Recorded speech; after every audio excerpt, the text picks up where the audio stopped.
ഭയങ്കര സന്തോഷമുള്ളൊരു ദിവസമാണ് ഇന്നുണ്ടല്ലോ. എനിക്ക് നിങ്ങളോട് കുറച്ച് കാര്യങ്ങൾ പറയാനുണ്ട്.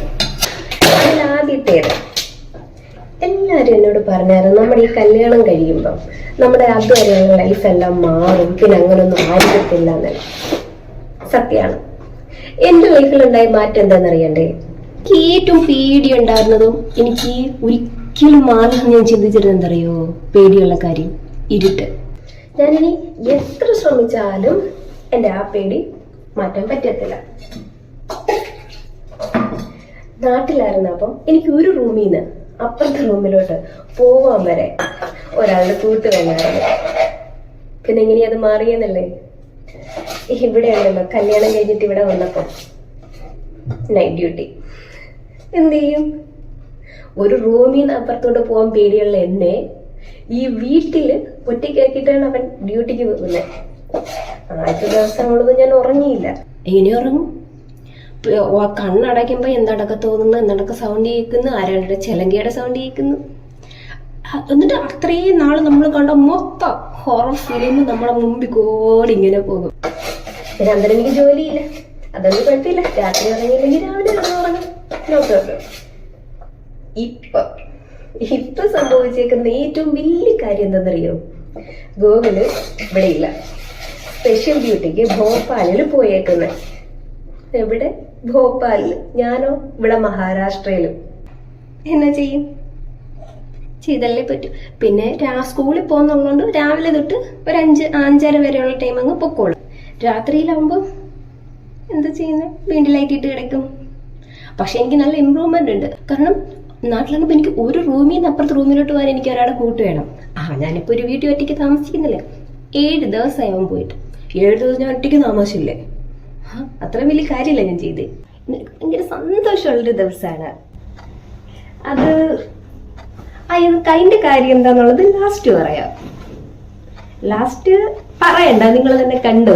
എന്നോട് പറഞ്ഞില്ലായിരുന്നു എനിക്ക് ഏറ്റവും സന്തോഷമുള്ള ദിവസമാണെന്ന്.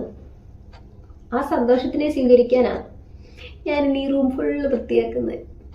റൂം എല്ലാം വൃത്തിയാക്കി കഴിഞ്ഞ് ഇനി ഒരു കുന്തിരിക്കം കത്തിച്ചതൂടെ വെക്കാം. ഞാൻ ഗോകുലിനെ ഏറ്റവും കൂടുതൽ മിസ് ചെയ്യുന്ന ഈ ചോറൊക്കെ കഴിക്കുമ്പോഴാണ്. നീ ഇത്ര ദിവസമായി ഒറ്റയ്ക്ക്. ഞാൻ പറഞ്ഞില്ലായിരുന്നു ഗോകുല് ഭോപ്പാലിൽ പോയിട്ട് 7 ദിവസമായെന്ന്.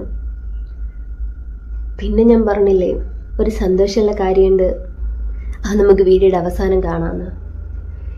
ശരിക്കും ഇന്ന് ഗോകുല് വരുമെന്ന് വിചാരിച്ചാൽ ഞാൻ ഇത്രയും പണി ഇവിടെ ചെയ്തേ. ഇന്നാവും വരില്ല എന്ന്. നാളെ രാവിലെ അവിടെ നിന്ന് തിരിക്കത്തുള്ളൂ.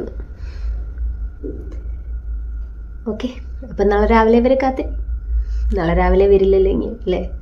നാളെ വൈകിട്ട് വരെ കാത്തിരിക്കാം. എന്താ ആവോളം അല്ല, വേവോളം കാക്കാൻ ഗ്യാവോളം കാക്കാനാണോ പാട് അല്ലേ? നിങ്ങൾക്കും ഗൂഗിളിന് സർപ്രൈസ് തരാനായിട്ട് വീഡിയോ എടുത്ത് എനിക്കാണ് ഇപ്പോൾ ഏറ്റവും കൂടുതൽ സർപ്രൈസ് കിട്ടിയിരിക്കുന്നത്. ആദ്യം 2-ാം തീയതി, അതായത് ഈ വ്യാഴാഴ്ച, അന്നാണ് ഞാൻ ഈ വീഡിയോ ഫസ്റ്റ് എടുത്തേക്കുന്നത്. അന്ന് വിളിച്ചിട്ട് പറഞ്ഞു 2-ാം തീയതി വരില്ല, തൊട്ടടുത്ത ദിവസം വെള്ളിയാഴ്ച വൈകിട്ടത്തേക്ക് എത്തത്തുള്ളെന്ന്. അപ്പം ഇതിന് തൊട്ട് മുമ്പ് കാണുന്ന സീനിൽ ഞാൻ പറഞ്ഞിട്ടുണ്ട് നാളെ വൈകിട്ടത്തേക്ക് എത്തത്തുള്ളൂ, നമുക്ക് നാളെ വൈകിട്ട് കാണാമെന്നുള്ളത്. ഈ ഇത്രയും ദിവസമായിട്ട് ഞാൻ അഡ്ജസ്റ്റ് ആയി എന്ന് പറഞ്ഞാൽ തന്നെ ഞാൻ ഓരോ നിമിഷവും കാത്തിരിക്കുകയായിരുന്നു. അവൻ ഇപ്പം വരും, നാളെ വരും എന്നുള്ള ആ 2-ാം തീയതി എന്ന് പറയുന്ന ഒരു ഡെഡ് ലൈൻ എൻ്റെ മനസ്സിൽ കിടന്നുകൊണ്ട് ആ ഒരു നിമിഷം എത്താൻ വരെ ഞാൻ അത്രയും ബുദ്ധിമുട്ടിയാണ് കാത്തിരുന്നത്. കാരണം ഒരു വീട്ടിൽ ഇത്രയും ദിവസം ഒറ്റയ്ക്ക് താമസിക്കുക എന്ന് പറയുന്നത് ഭയങ്കര ഭയങ്കര ബുദ്ധിമുട്ടാണ്. അപ്പം ഇന്നലെ രാവിലെ ഞാൻ സ്കൂളിൽ പോകുന്ന വഴിക്ക് എന്നെ വിളിച്ചിട്ട് പറയാം ഞാൻ ഇന്നേ വരില്ല, ടിക്കറ്റ് ക്യാൻസലായിപ്പോൾ, ഇനി തിങ്കളാഴ്ചയേ വരുള്ളൂ എന്ന്. എന്താ ചെയ്യണ്ടേ? അതാ ഞാൻ പറഞ്ഞേ, ഇപ്പം നിങ്ങൾക്കാർക്കും അല്ലെന്ന് എനിക്ക് ഏറ്റവും കൂടുതൽ സർപ്രൈസ് കിട്ടിയിരിക്കുന്നത്. ഓരോ ദിവസവും